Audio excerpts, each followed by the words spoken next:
એક મોટા સમાચાર મળી રહ્યા છે કે પેટ્રોલ ડીઝલના સંકટ વચ્ચે અહીં મળી રહ્યું છે સાવ સસ્તું પેટ્રોલ, એ પણ ઘણા બધા સ્ટોક સાથે. મિત્રો, આજના સૌથી મોટા તાજા સમાચાર જે મળી રહ્યા છે, તમે આ વિડીયો ધ્યાનથી સાંભળતા જજો. આપણા ગુજરાતની અંદર તમે જોતા હશો કે છેલ્લા કલાકોની અંદર અનેક પેટ્રોલ પંપો ઉપર ભીડ જોવા મળી રહી છે. ખેડૂતોને ભાઈ પેટ્રોલ નથી મળી રહ્યું, ડીઝલ નથી મળી રહ્યું.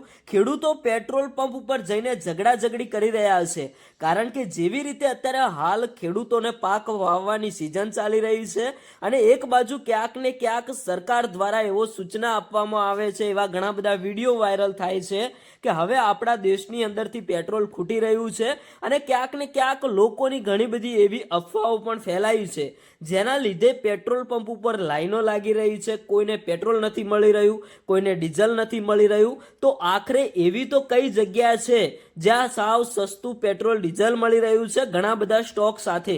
એની આપણે આ વિડીયોની અંદર વાત કરવાના છીએ. વિડીયો ધ્યાનથી સાંભળજો.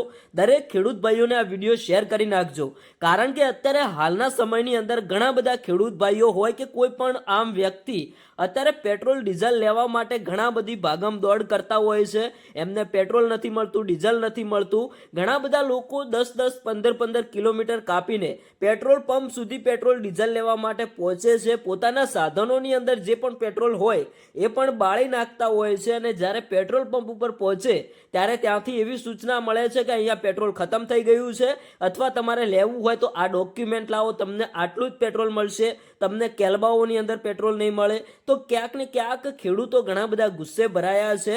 તો મિત્રો, અત્યાર સુધીના એક મોટા સમાચાર જે વિડીયો વાયરલ થઈ રહ્યા છે કે તમને આ જગ્યાએ ઘણા બધા સ્ટોક સાથે પેટ્રોલ મળશે, ડીઝલ મળશે, સાવ સસ્તું પેટ્રોલ મળશે. મિત્રો, એ બધી અફવાઓ ચાલી રહી છે. અત્યારે કોઈ પણ પેટ્રોલ પંપ ઉપર તમે જોતા હશો કે ઘણી બધી લાઈનો લાગી રહી છે. ઘણા બધા ખેડૂત ભાઈઓ પેટ્રોલ કે ડીઝલ પુરાવવા માટે જતા હોય છે, તો એમને જે જોવે છે એ પેટ્રોલ ડીઝલ નથી મળતું. આવનારા સમયની અંદર પેટ્રોલ ડીઝલને લઈને કોઈ પણ નવા અપડેટ મળશે તો આપણે તરત જ તમને બતાવતા રહીશું, પણ આવી અફવાઓની અંદર કોઈએ આવવું નહીં. જેવી રીતે અત્યારે હાલ સરકાર તરફથી કોઈ પણ સત્તાવાર માહિતી જાણવા નથી મળી. જ્યારે પણ કોઈ નવા અપડેટ મળશે તો તમને આ ચેનલ ઉપર જોવા મળતા રહેશે. તો ચેનલને સબસ્ક્રાઇબ કરીને રાખજો. અને તમારું શું કહેવું છે આ પેટ્રોલ ડીઝલની જે અત્યારે હાલ ચર્ચાઓ ચાલી રહી છે? તમારા બે વિચારો કોમેન્ટની અંદર જણાવતા જજો.